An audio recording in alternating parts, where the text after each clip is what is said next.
If I've been offered a job by a potential new employer, do I have to provide that employer with the restrictive covenants from my last employer?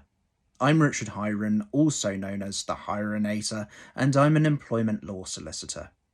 The answer to this question is quite possibly yes.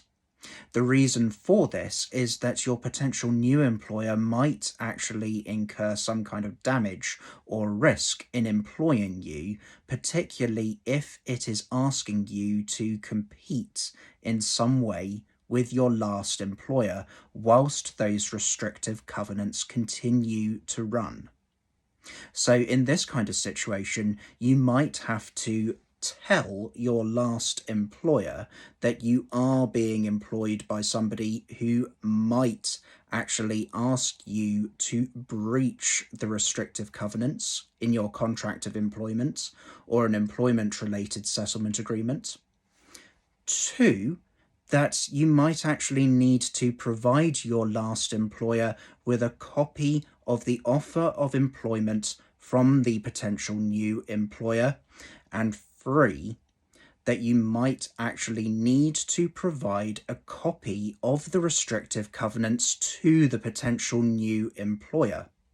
Now, there is a practical reason for this, and sorry to say that is that even though you might be sued for breaching those restrictive covenants, your last employer would very likely want to sue somebody who has the money to actually pay any compensation in that kind of situation.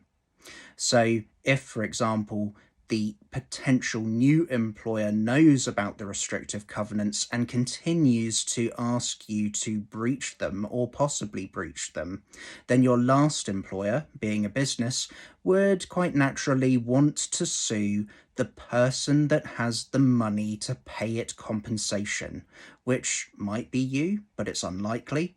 It's more likely to be that potential new employer of yours. I hope that's answered the question.